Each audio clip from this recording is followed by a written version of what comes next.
भी भक्ति सागर के दलदल में फंस के मोर ध्वजी ने बेटे पे आरा चलाया। पापति को सावित्री अभागन हुई, अरे लड़के जम से वो सिंदूर को वापस लाया। कलयुगी प्यारी में एक मायस फंसी, पल में अरमान का अपने सब कुछ जलाया।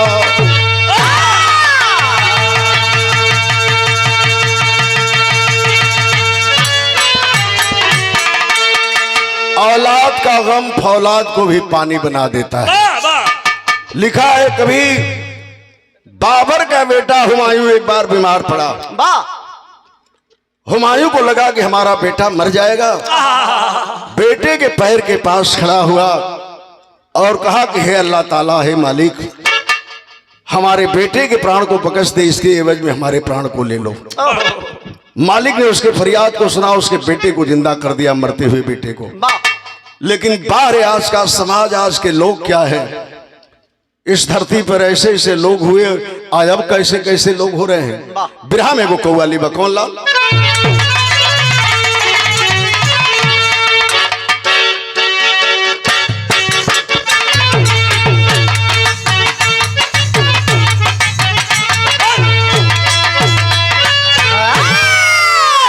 कोनो लड़की लड़का से प्रेम करत रहल। वो लड़कियां बुझे कि हमके बड़ा मानेला, लेकिन जब वो लड़की के पता चलल कि हमके तो झुठमुनवा में मन लग फलनिया से कर बहुत गहरा प्रेम बा, तो लड़की चोट खा के मोहब्बत में कहले रहल कि कर प्यार नहीं है, कर प्यार नहीं है तो भुला क्यों नहीं देते।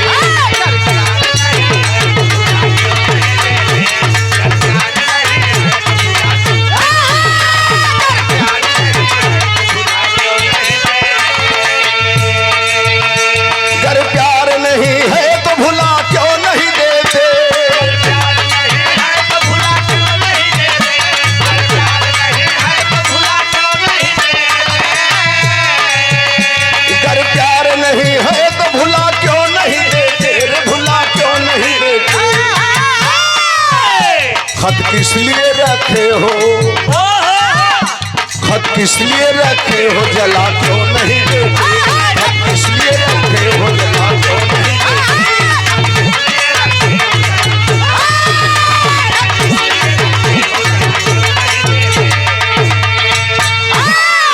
लेकिन आज के प्यार करने वाले लोगों पर कवि ने लिखा है, पेपर में रोज पढ़त हुआ, एगो तो यूट्यूब पर बिहार वालन का इतना आवता, 5 लड़का का महतारी अपने लड़कन के छोड़ के 18 साल के लड़का से ब्याह कर दिया।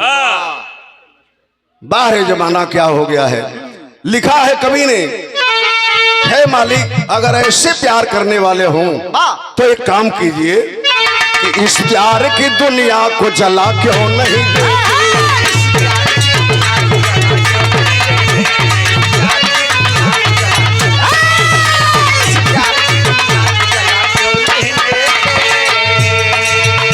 इस प्यार की दुनिया को जला क्यों नहीं देते।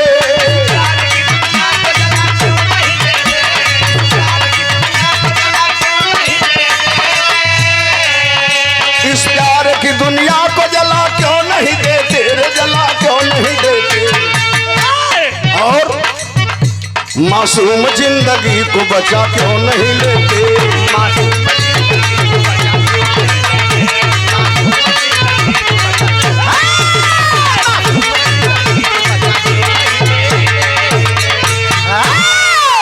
यही जैसे बिरहा सुनने वाला भाई लोग एक एक लाइन सुनत चला, ये लगी कि तो लोग आंखी के सामने कांड घटत बा।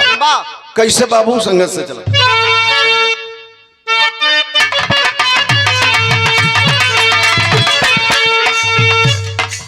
चलो बहराइच के पूर्वांचल में मैं जाता हूँ, दर्द है सीने में पर वेदना सुनाता हूँ।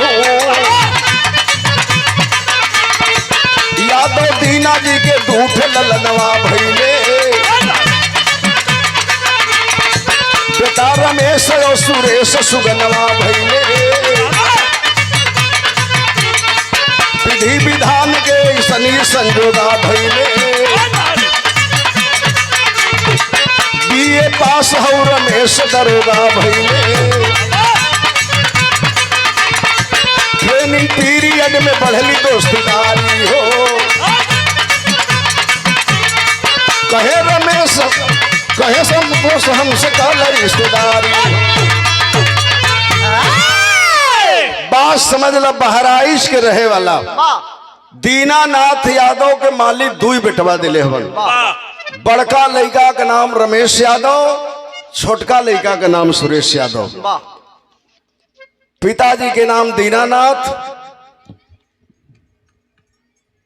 और यह दुई बेटवा हवन बागेश्वरी देवी माँ का नाम है सारे परिवार है बड़ा गरीबी में हवन बेटवन के बड़ा शौक से पढ़ावत हवन लेकिन दोनों बेटा पढ़ना में जिला जवार में बड़ा नामी हवन बड़ा बेटा जब बीए पास किया है बाबू उत्तर प्रदेश में दरोगा कमांड निकला अप्लाई किया परीक्षा को टॉप कर गया शारीरिक परीक्षा भी पास कर लिया सरकार के द्वारा आदेश आया ट्रेनिंग में लखनऊ चल गए ट्रेनिंग में जब गईला लखनऊ तो वही ट्रेनिंग पीरियड में अशोक यादव इंस्पेक्टर से उनका बड़ी गहरी दोस्ती हो गई धीरे धीरे रमेश के ट्रेनिंग समाप्त भइल तजे भाई दोहरी घाट से गोरखपुर की यात्रा कैले हुए तो बड़हलगंज से आगे जब जाएंगे कौड़ीराम के आगे के थाना पड़ता है गगहा ट्रेनिंग समाप्त होने के बाद रमेश सैलन गोरखपुर पुलिस लाइन 22 दिन के बाद उसे चार्ज मिला गगहा का दरोगा बन के आया बड़ी खुशी से जिंदगी गुजरत है बाबू बड़ा खुशी हवन बेटा हमार दरोगा हो गई पोस्टिंग हो गई एक दिन अशोक इंस्पेक्टर साहब के फोन आई कहला कि यार रमेश हमारे जिगरी मित्र हो मैं चाहता हूं कि दोस्तीदारी को रिश्तेदारी में बदल दूं रमेश कहला कि तो आप तो जान रहे हैं कि हमारी शादी हो चुकी है अगर रिश्तेदार बनना चाहते हैं तो हमारा छोटा भाई सुरेश जो बीडीएस की परीक्षा दिया है आखिरी साल की परीक्षा दिया है डॉक्टरी के लाइन में पढ़ता है और बीडीएस का आखिरी साल का परीक्षा दिया है आइए हमारे भाई को देख लीजिए आपके बेटी की योग्य होगा आपको पसंद आएगा तो रिश्ता जरूर कर दूंगा बिना दान दहेज का कर दूंगा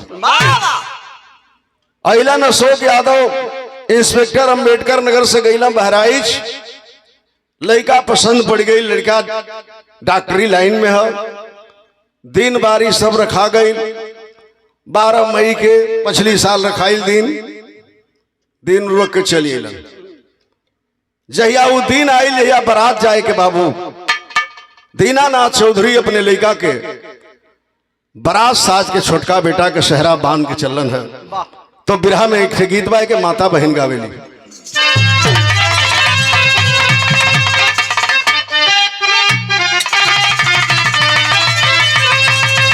अब तो जमाने में बदल गई हमने कभी आ भाई भइल बा हमार भी आपन बतावत है राम केवल हमार भी आ डोली में भइल बा 6 गो मुसहर रहल स कहार हर हर हर हर भागा से लेके उन्हीं से साइकिल पौली दहेज अरे ओके दस्ती से पोछत ले उन्हीं से दुल्हन बैठ गई तो वो समय बारात जा तो डोली लगे तब मेहरारू गाँव तन्नी के लगे अब तो हेती में कोई गाड़ी एगो लाग जाती है बड़ी महंगी गाड़ी लाग जाती है वही में पर छवना हो जाता आ तब मेहरारू गाँव सब डंडा लगा के डोली पर खड़ा खड़ा सदा कि छोटी मुँह की सासू बाड़ी ये छोटी मुँह की सासू बाड़ी लमहर दामाद हो तनिए कानी हुड़े बाबू तनिए कानी हुड़े बाबू परिछल लीलार हो तनिए कानी हुड़े बाबू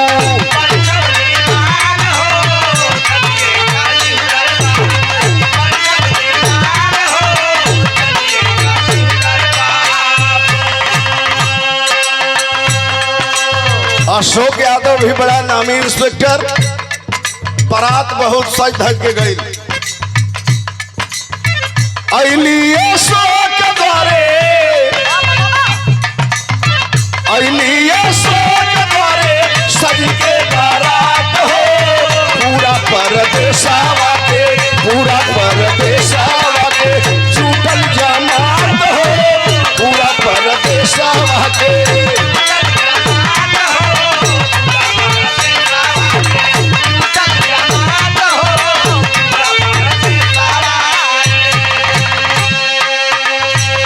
नामी आदमी रहलन दोनों लोग। दर्जनों विधायक, दर्जनों मंत्रियों बारात में पहुंचलन प्रदेश के कोने कोने से। बड़ा सम्मान कैलन अशोक यादव इंस्पेक्टर साहब। शादी संपन्न हो गई। का भइल? संजना सुरेश के बाद, संजना सुरेश के बाद जुटल सौगात हो। भइली विदाई बेटी, भइली विदाई बेटी, रोवत बड़ी जात हो।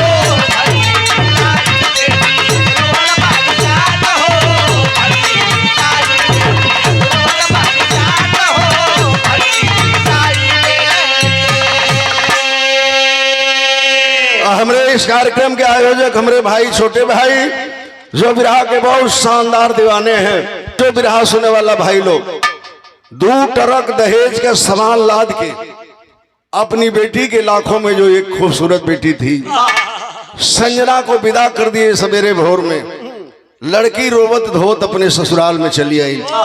4 दिन अले भइल रहले पंचो बिरहा सुने वाला भाई लोग। तौले 4 दिन दुल्हन के अले भइल रहल। तौले ओकर दुल्हा के जौन डॉक्टरी के लाइन के बीडीएस के पढ़ाई पढ़त रहल। आखिरी साल के जौन परीक्षा दिलल ओकर रिजल्ट आ गई। लड़का पास कर गई। कोनो कोनो लड़की आवेली घर में आ कोनो शुभ काम हो जाला तो लोग कहे लगे अरे बहुत लक्ष्मीना है, लक्ष्मी बाई। आ कोनो अनहोनी हो गई तो लोग कहे कि बड़ी कुलक्षणी बाई। लड़का का रिजल्ट आ गई, पास कर गई। भाई होके तो ऐसा कहले कि भाई ऐसा हित आ भाई ऐसा दुश्मन दुनिया में कोई होला नहीं। बाहर बड़ा भाई जो दरोगा है सोचे लगल कि अगर मैं दरोगा के पोस्ट पे नहीं होता तो इंस्पेक्टर साहब अशोक यादव हमारे भाई सुरेश से अपनी बेटी का रिश्ता कतई नहीं करते।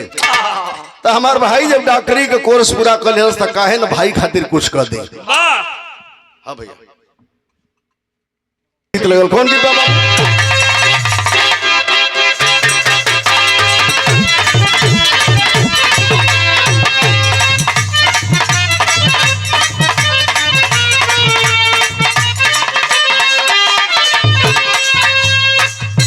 दोनों मेहरारू कहले रहल ये साड़ी हम ना पहिरब राजा, ये साड़ी हम ना पहिरब राजा, रेलिया के ड्राइवर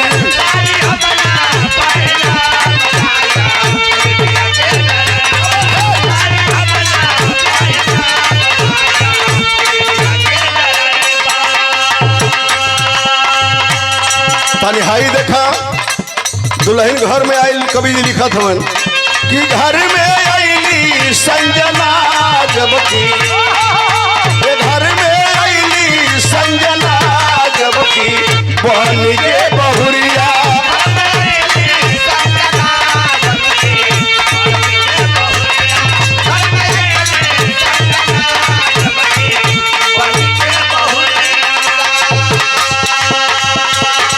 बड़का भाई सोचे था कि रमेश कैले हबी भाई डॉक्टर भइल हमार भाई,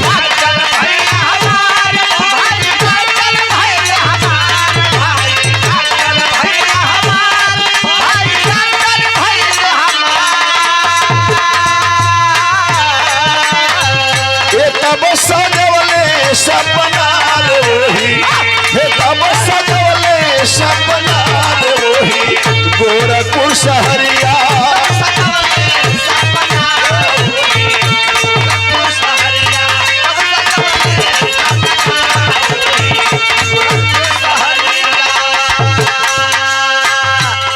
बाहर बड़ा भाई रमेश यादव जो गगहा में दरोगा है गोरखपुर में आप लोग शाहपुर एक मोहल्ला है, उसे जानते होंगे।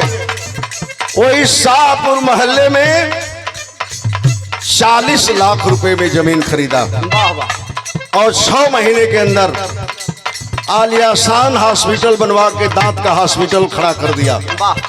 अपने भाई को डॉक्टर बना के उद्घाटन कराया, हित मित रिश्तेदार संगी दोस्तों को बुला के डॉक्टर बना के बैठा दिया। इतना बढ़िया हॉस्पिटल चले लगल कि अकेले सुरेश की बस के ना बात रहल। 2 असिस्टेंट डॉक्टर लगल, 2 कंपाउंडर, तब मरीज समझाए लगल। कैसन हॉस्पिटल चलल, खुलल बढ़िया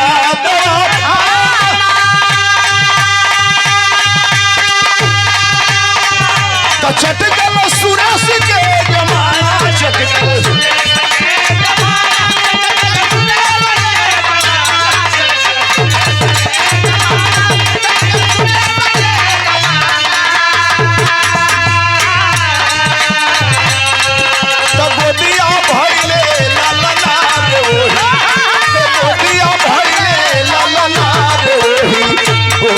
सहरिया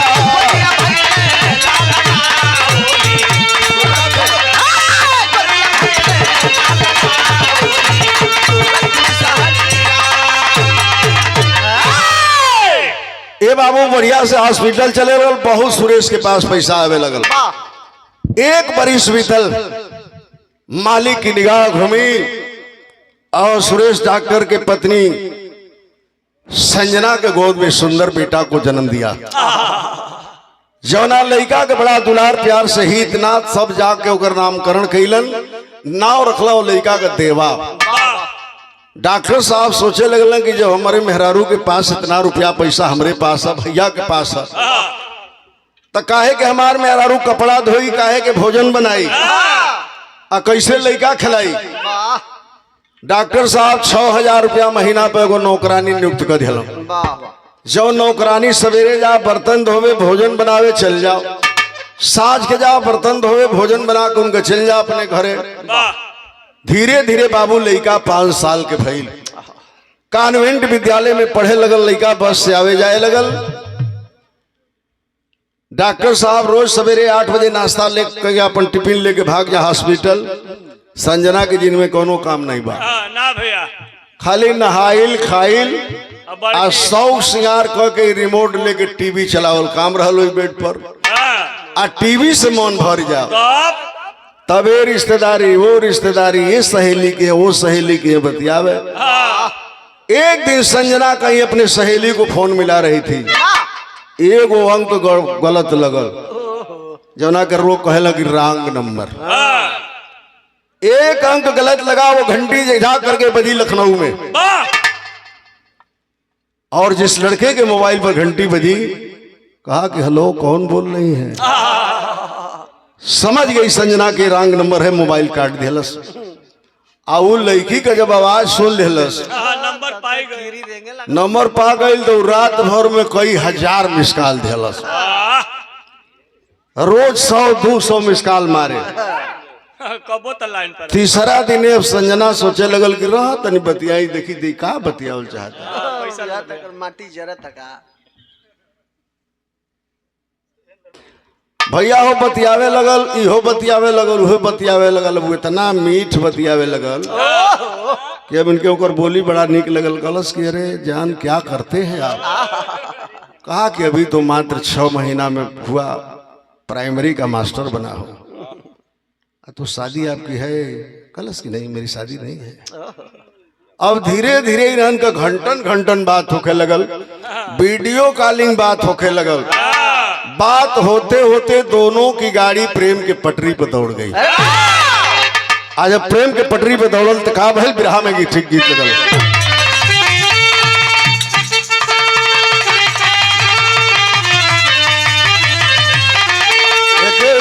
एक गीत के हर जगह ना सुन बलो हर गवैया से बड़ा छोट रहनी जब बुल्लू चजाई बेलथरा में गोलल ना, तब से गीतिए कोनो लेके भाग गए। एक खोजली बहुत मेहनत करके हम का काम है।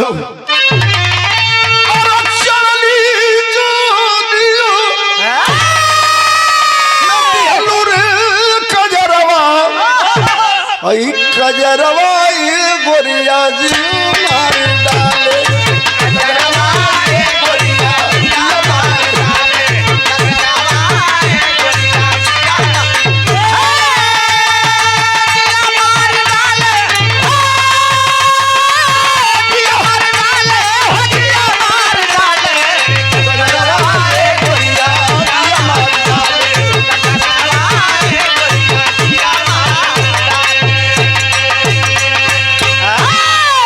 कहले कि धन को बढ़ल उमेश बाबू ठीक मन का बढ़ल आ मन को बढ़ल है बिरहा सुने वाला भाई लो नहीं तो धनो बहुत बाप अपार डॉक्टर साहब आवत राती का 9 बजे खलिहले बाड़ी का भाई आवत बिरहा में कि धनो पे मनवा अरे गोरी के आई अरवा वो ये गो अच के भेटाई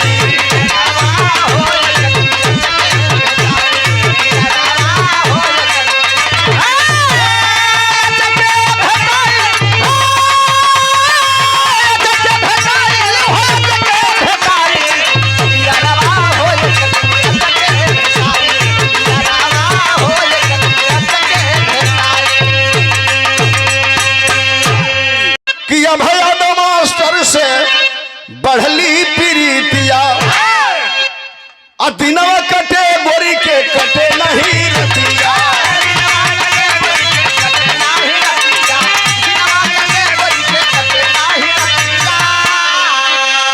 और प्यार कला जुगिया और प्यार कला जुगिया हाय करवलस मोबाइल करवा हो एक दिन जोर पुराई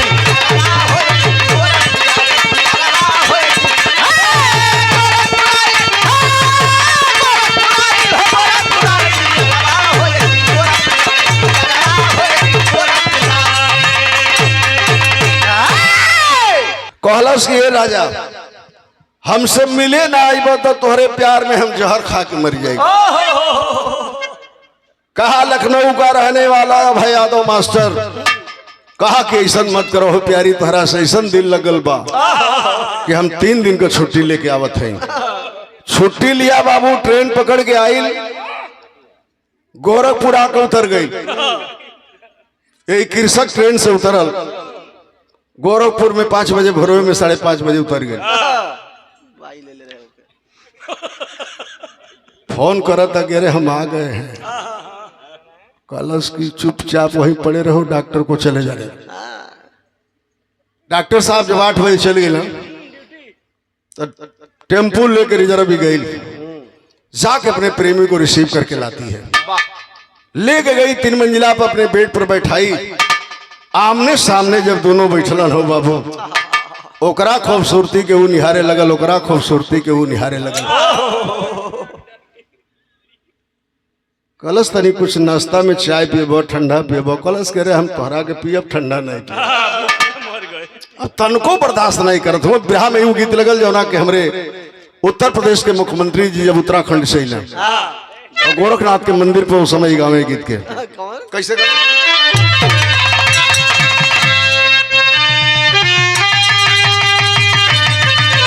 के सुतला मोर हरियरा के सुतला मोर हरियरा देखली होसा पाना सैया हमर जोगी रे भइले ये सैया हमर जोगी रे भइले लाई के होगा पाना सैया हमर जोगी रे भइले लाई के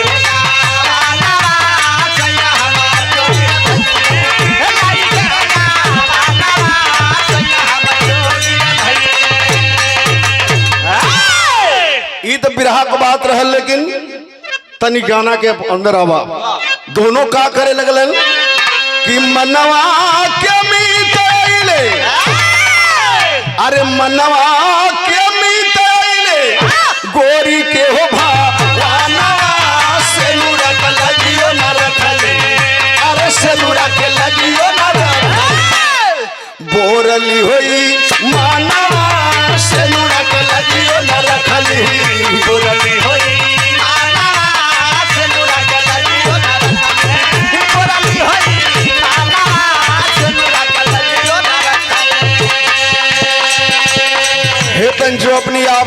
लुटवाती है। अपने बेड पर हम बिस्तर होती है अपने प्रेमी के साथ। कॉलस की अब तक तुम्हारे मन का मुराद पूरा हो गई, अब कहतू तो हम चल जाती। कॉलस तू चल जाइबा हम तड़प के मर जाई।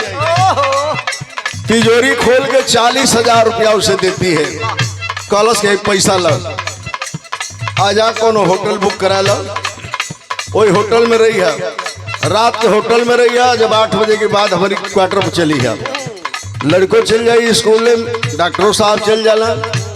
आज जब 4-5 बजे होटल धला, जाके होटल बुक करा लिया। का करे लगल दिन में जय के बुलावे,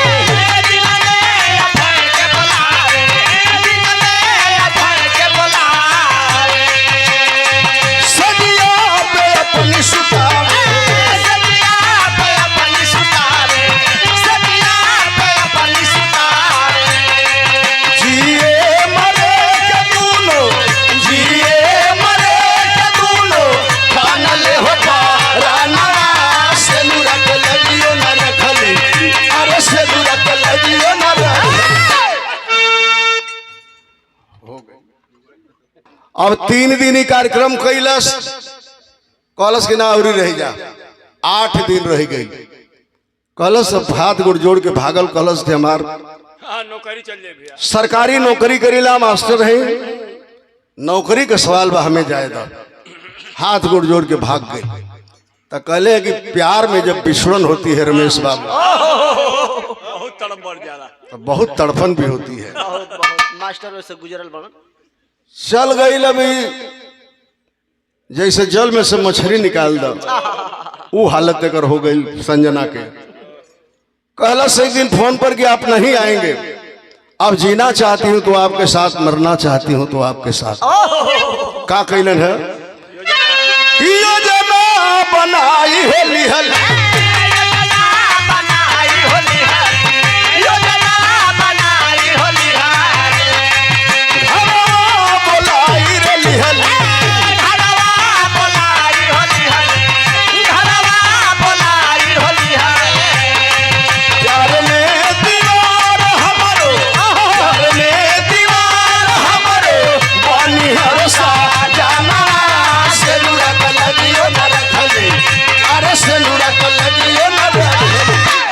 बोरली होई मानवा से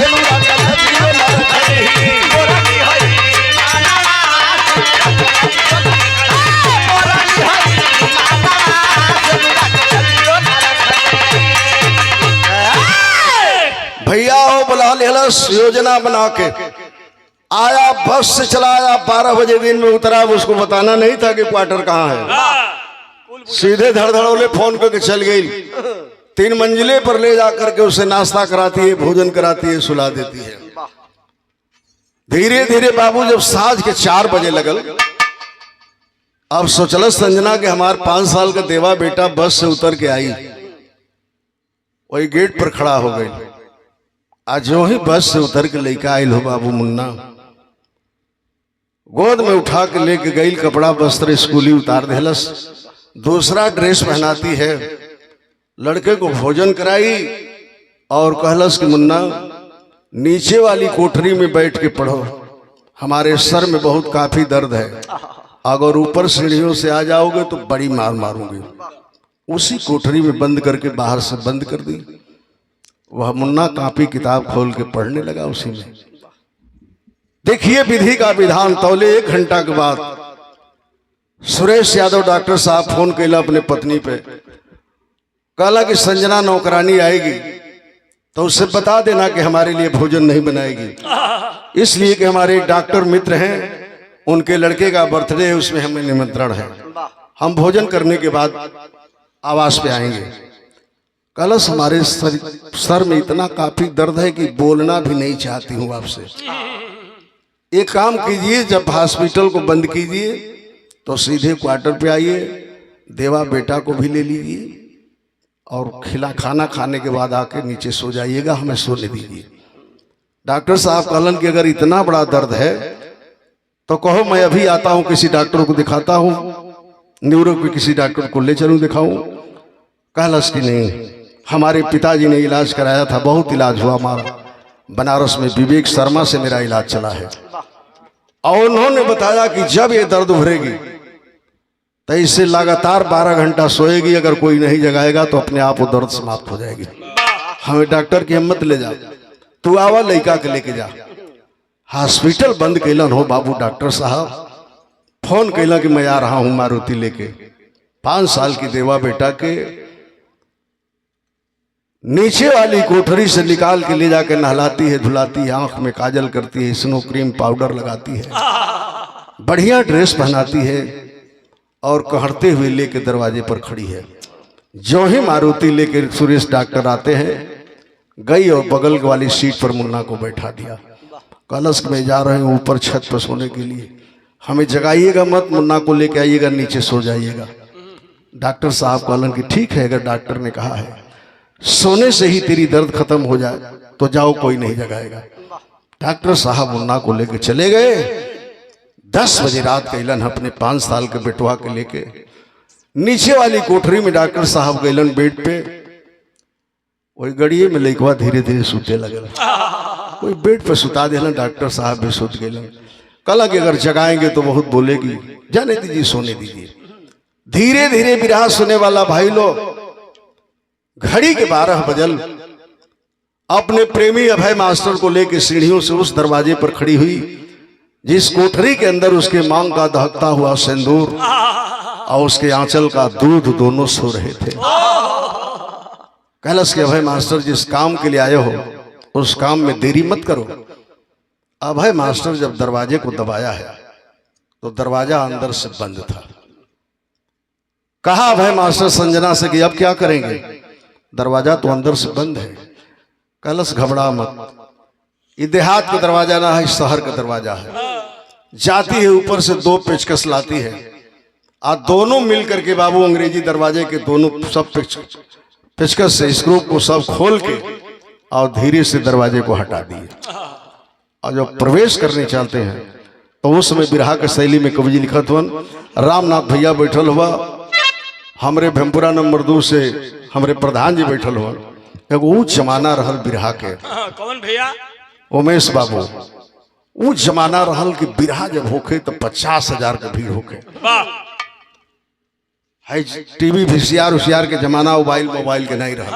रहे तो रेडियो रहे का दुकान, रेडियो रहे। सवेरे 8:15 बजे रेडियो में अगर बता दे सर कि 2:20 पे बुल्लू यादव की बिरहा आएगी महमूरगंज वाराणसी से, रेडियो लेके 50 आदमी बिरहा सुने बैठ गया। उस समय कोई रेडियो में रिकॉर्ड से बिरहा सुने जा, बुल्लू उस्ताद गाँव में कैसे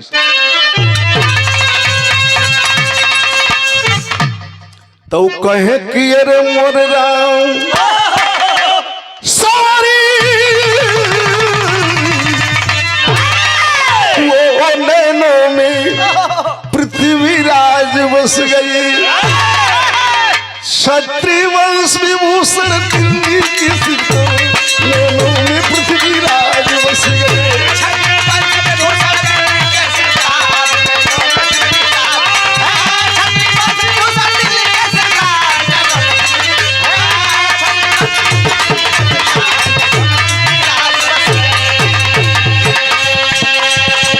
यही पे वो बानगी मारे हूँ, सुना मारी गुजरिया अब तो गोरी तोरी काची रे उमरिया लारी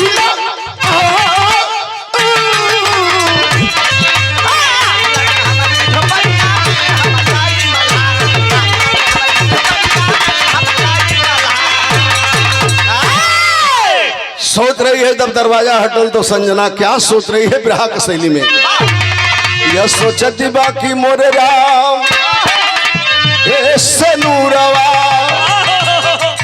ऐसे नूरवा अब न मांगी मेरी, ममता के सागर में घोरन चली जहरवा,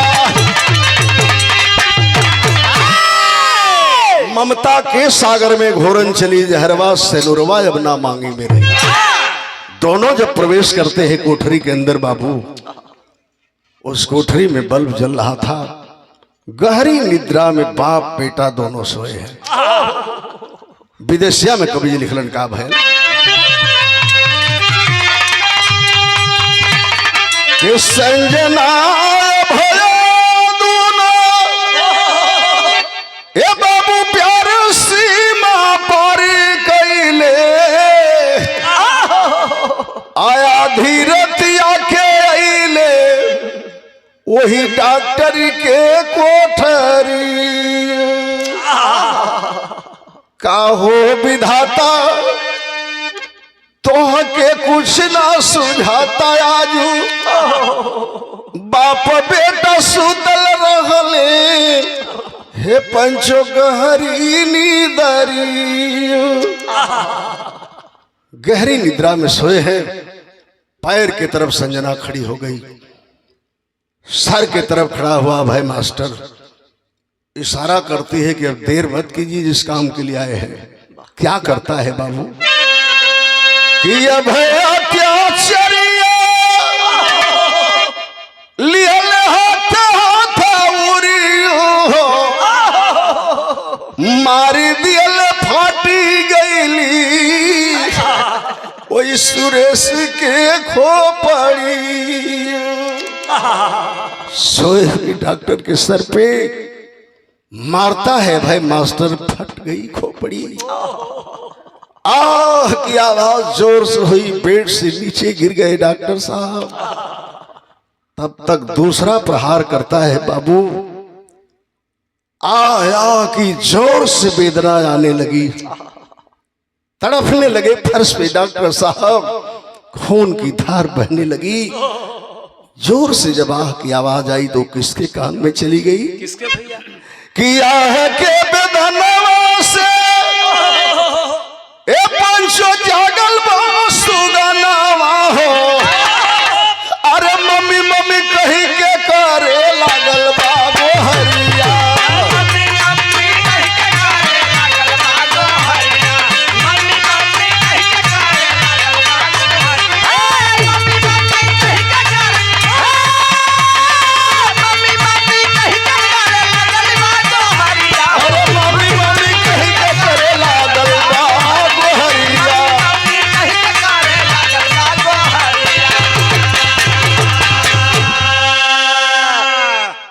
साल का बेटा बाबू आह आह की आवाज सुन के जग गया, बेड पर बैठ गया वह मुन्ना।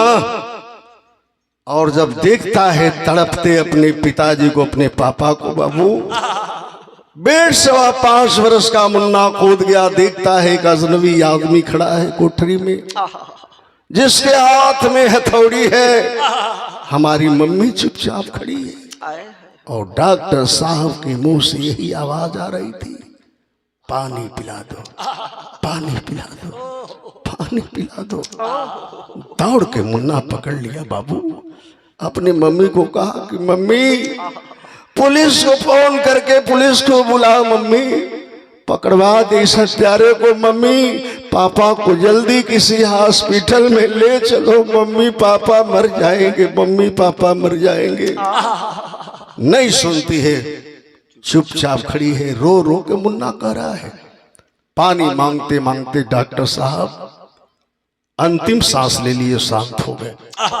तब वो मुन्ना कह रहा है, वो जान रहा है कि भी जिंदा है, कह रहा है कि रोला सुगनवा माई जनवा बचाई होले तू, जनवा बचाई होले तू, मर गई है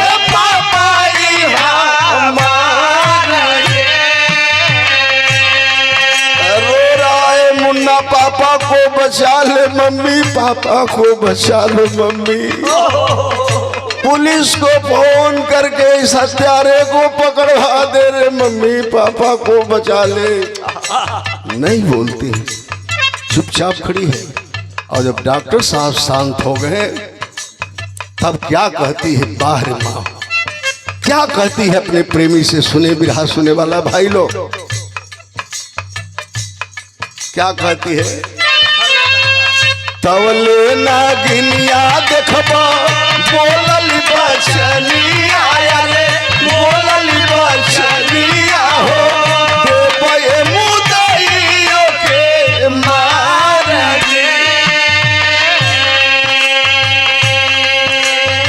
कहती है संजना सुरेश डॉक्टर के मर जाने के बाद अब है मास्टर से कि उसी हथौड़े से हमारे देवा बेटा को भी मार दो, वरना जिंदा रहेगा पुलिस से बयान कर देगा, जिंदगी जेल के सलाखों में बीत जाएगी।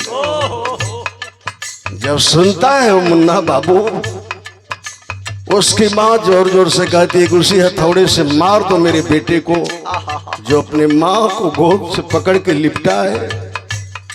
धक्का देती है बाबू, धक्का देती है, कोने में जाकर वो मुन्ना गिर गया। कहती है भाई मास्टर इसे भी मार दो। जैसे बाबू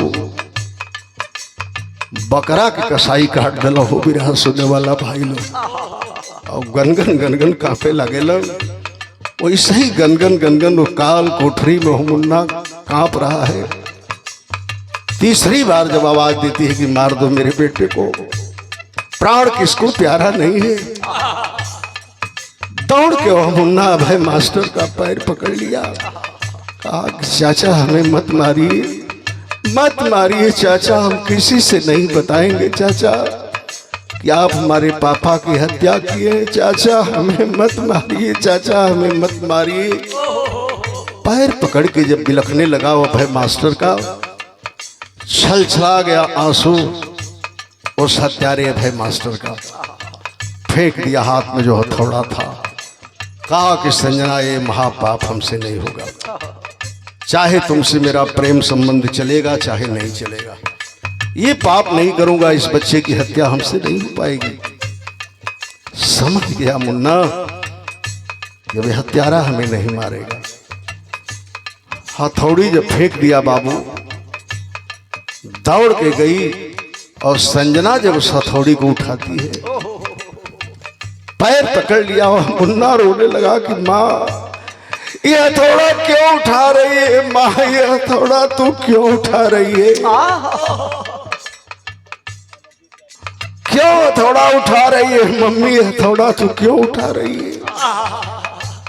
गोद में पकड़ लेती है अपने बेटे को, कहती है बेटा ये हथौड़ा तुझे मारने के लिए नहीं उठा रही हो, तुम शांत हो जाओ, इस कोठरी में आवाज मत दो।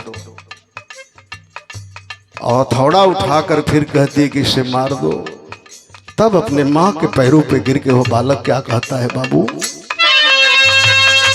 कि पैबू का हमरा, कलश की पैबू का हमरा के मार हो मायरिया,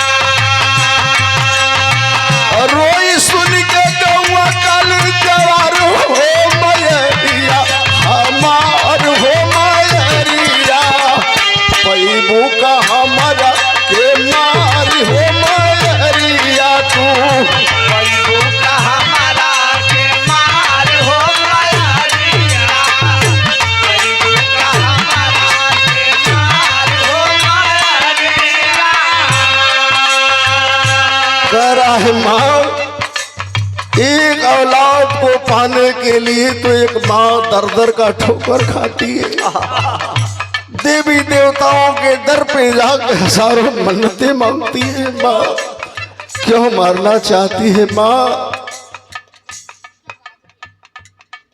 और माँ इसीलिए न मुझे मारना चाहती है माँ कि तेरा बेटा तेरे राज को बता देगा, वादा करता हूं माँ।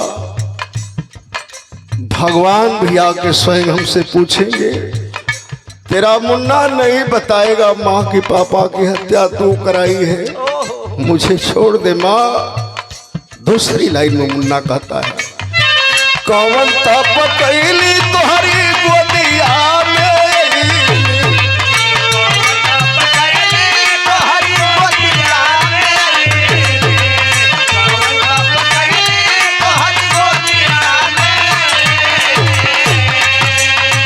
कवन कसुरवा तोहर काल बनी गई हो, कसुरवा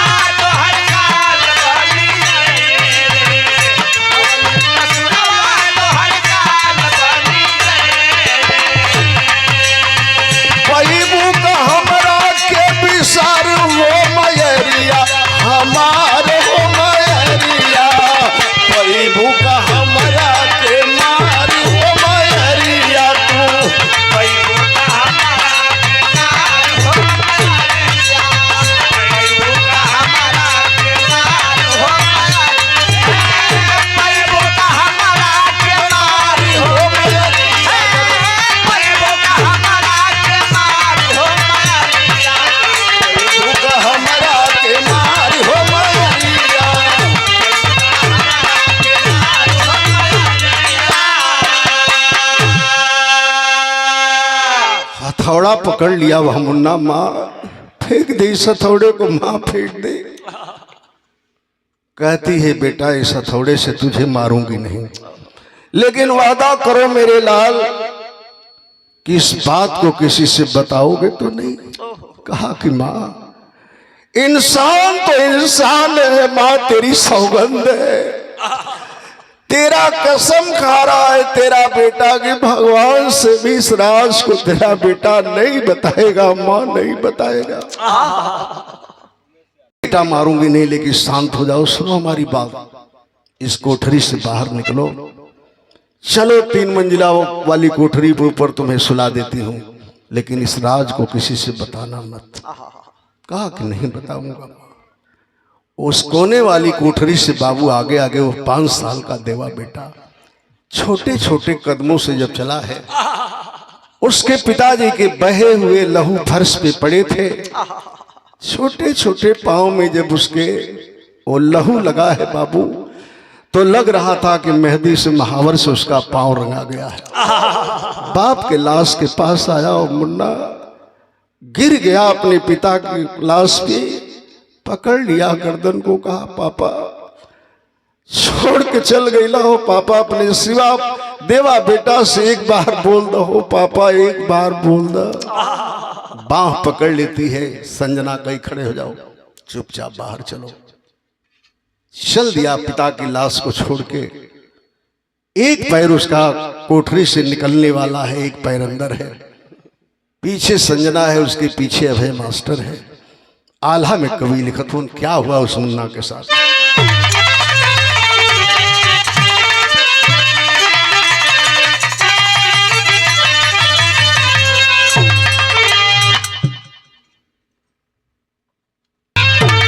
होलिका जरावल सहली, अरे गोदिया में सुगनवा बाबू,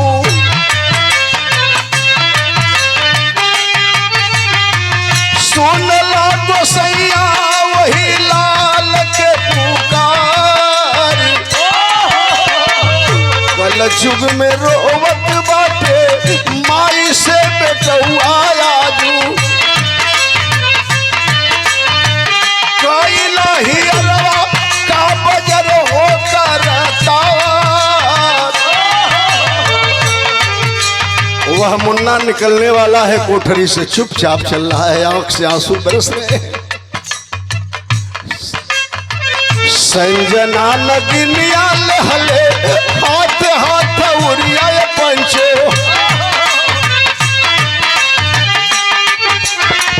बेटवा के सिरावा पर कई हो दिहल सिवार, मम्मी मम्मी कही के गिरले आल्हर सुगनवा बाबू, आदिला जन्म में बनबे बेटवा रे तोहारी। एक पैर अंदर है देवा बेटा का, एक पैर बाहर निकालना चाहता है। उसी हथौड़े से संजना बाबू अपने 5 बरस के बेटे के सर पे मारती है जोर से, फट गई कोमल खोपड़ी उस मुन्ने की। वेदना में वो मुन्ना कोठरी में छटपटाते गिरा, अपने बाप के गर्दन को जोर से पकड़ लिया और ऐसे गनगन गनगन कांप रहा था जैसे कोई कसाई बकरे को काट दिया हो। मृगा जैसे आंखें निकल गई।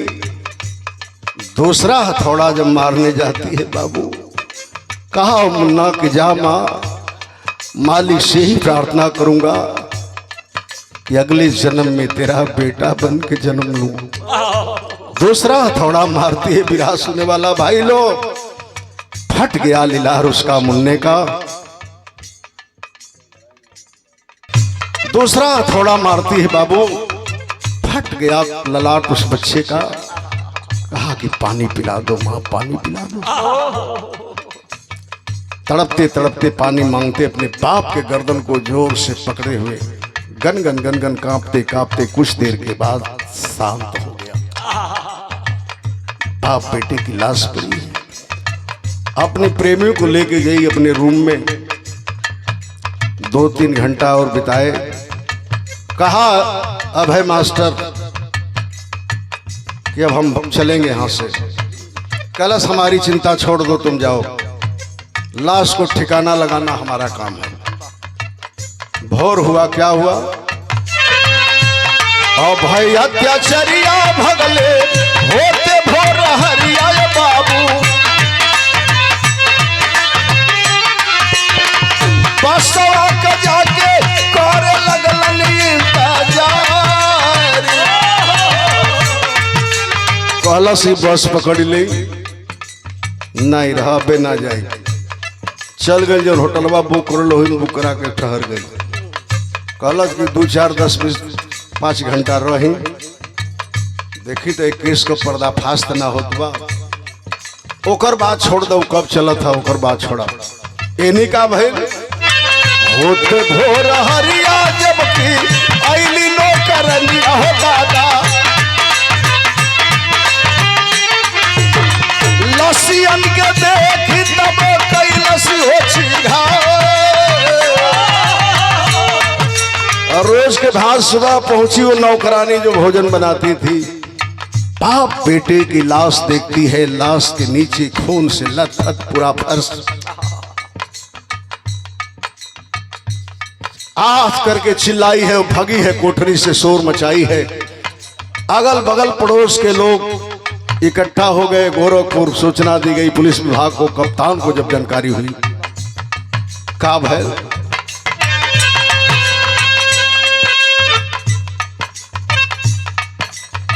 पुलिस का पतान तहिया, पुलिस का पतान तहिया मोटवे पाई हो गई ले।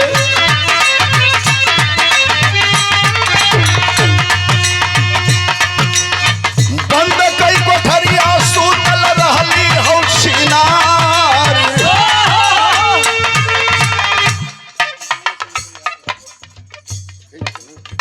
कप्तान दलबल के साथ आइला, लाशों को देख रहे हैं। बाप बेटे की लाश एक पर एक पड़ी है।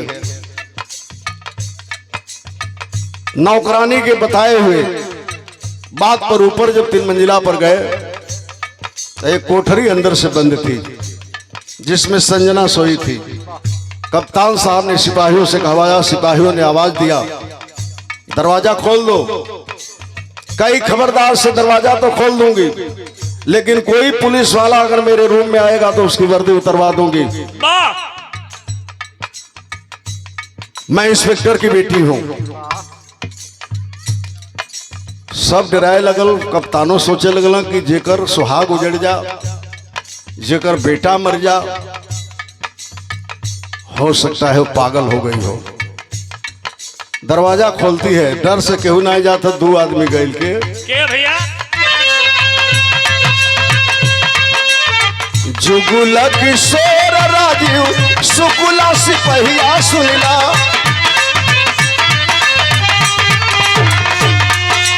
छीनले मोबाइल जाके घरवा के माझा। पूरा गोरखपुर पीछे फैलल खबरिया बाबू।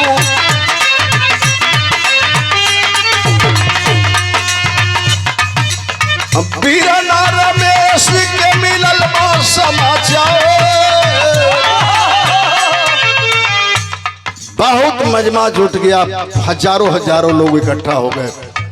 2 सिपाही जुगुल किशोर तिवारी और राजीव शुक्ला दोनों अंदर गए, उसके मोबाइल को छीन लिए। सूचना दी गई बड़े भाई को। उस समय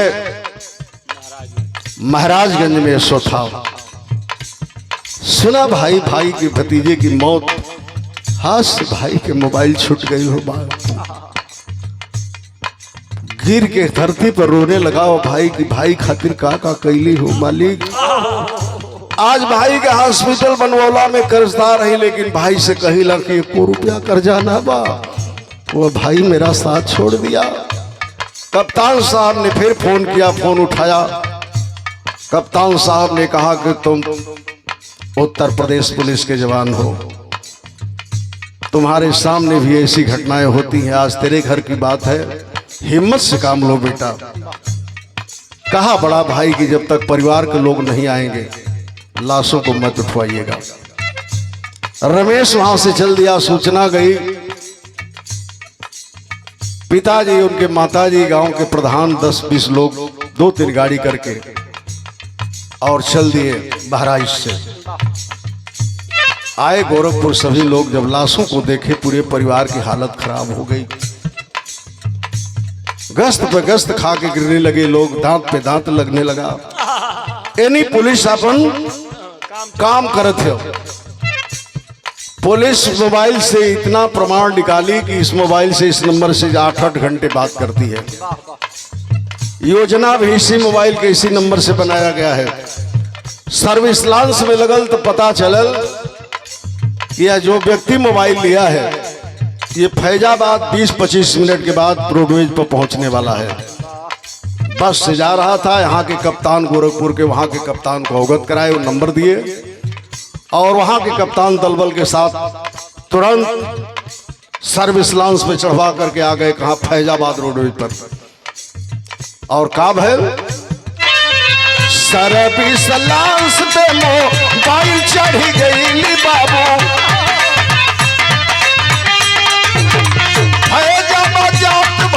भय होगी रफ्तार।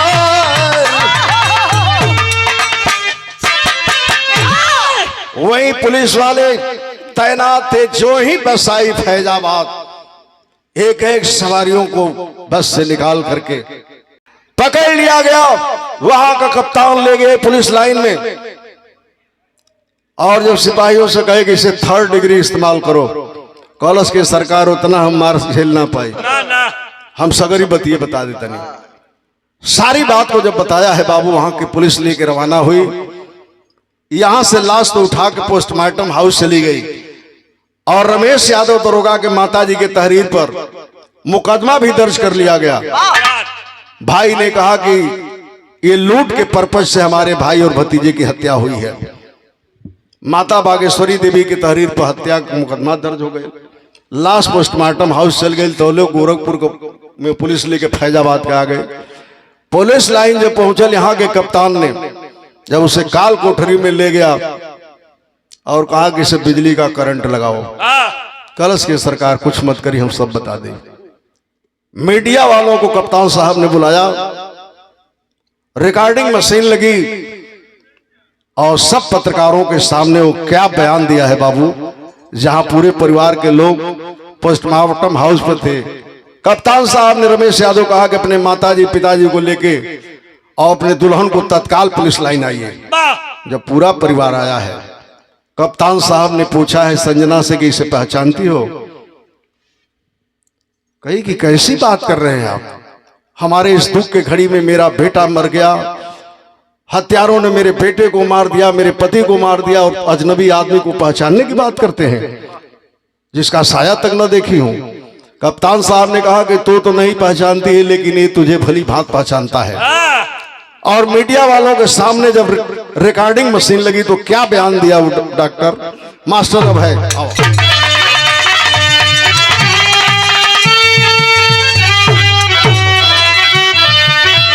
कलश की सरकार सुनी, कलश की प्यार में अरे पागल हमार है कैली मनवा, खाली डॉक्टर वही सुरेश के हमर ली मनवा।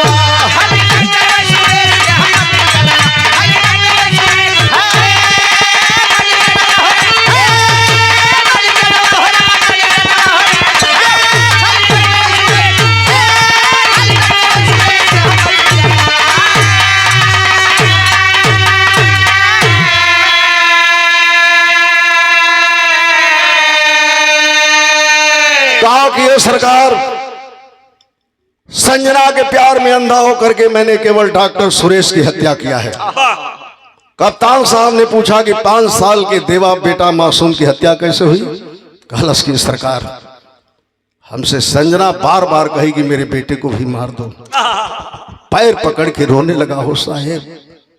कहा कि भगवान से भी इस राज को नहीं बताऊंगा। जब मेरा पैर पकड़ के वो मुन्ना रोने लगा साहेब, मैं भी इंसान हूं, मेरी आंखें छलछला उठी, मैंने उस हथौड़े को फेंक दिया। मैं इसकी हत्या नहीं करूंगा। संजना समझाई और कही कि चलो तुम्हें सुला दूं साहब, मैं भी कुछ नहीं जानता था। 5 साल का बेटा अपने बाप के लाश पे गिर के आवाज दे रहा था कि बेटे से बोल दीजिए। बाप पकड़ के उठाई, मुन्ना जब चला है साहब तो मेरे आंखों के सामने उसकी भी हत्या हुई है। लेकिन सुनिए कैसे हुई। कलश की हमारे समहनवा आहथौरा के उठवली कलयल हर सुगना पे अपने चलावल।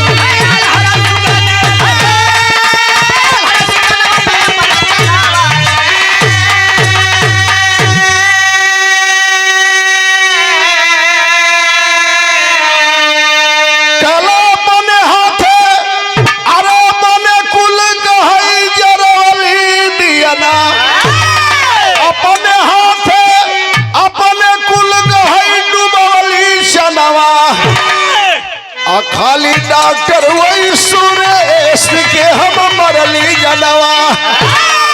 काला से साहेब हमारे आंखों के सामने उसी हथौड़े से अपने कोमल बेटा के कोमल खोपड़ी पर स्वयं संजना ने मार दिया। कप्तान साहब उसके बयान के बाद जो मुकदमा दर्ज था उस तहरीर को दूसरी तहरीर लिखवाए, उस मुकदमा को स्पंज कराए और 302 में संजना और अभय मास्टर को मुलजिम बनाया गया। जब दोनों के हाथ में हथकड़ी पड़ी, गोरखपुर जिला जेल में जाने लगे तो वहां की जनता एक आवाज दे रही थी, क्या कि ऐसन प्यार करे वाली आय अगर मिली है हर जाई तो बेटा जन्म लेके कोई कैसे भाई हो।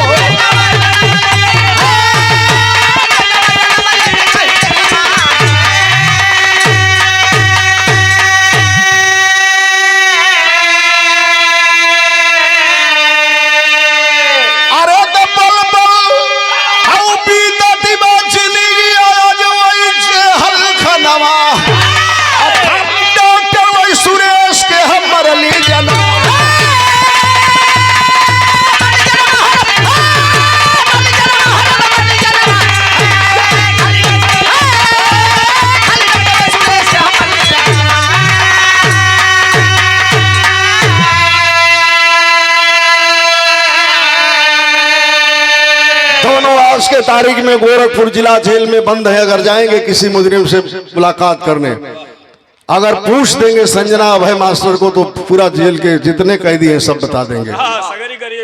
गोरखपुर जिला जेल में दोनों सजा काट रहे हैं बाबू। अभय मास्टर के पिताजी डिग्री कॉलेज के प्रोफेसर हैं। कह दिया बेटे के बारे में जब सुना तो कह दिया कि ता जिंदगी मैं सोच रहा हूं कि मेरा बेटा मर गया, जमानत कराने नहीं जाऊंगा। और अशोक यादव इंस्पेक्टर भी कहे कि हमारी बेटी हमारे लिए मर चुकी है। दोनों परिवार से आज तक किसी ने जमानत कराने की कोशिश नहीं किया। दोनों गोरखपुर जिला जेल में सजा काट रहे हैं। यही से कभी कहानी का अंत गए का बतिया जय दिखार स्वामी गुरु तू और जन्नत में नीर बहाए कृषि स्नेही श्री नारायण सगे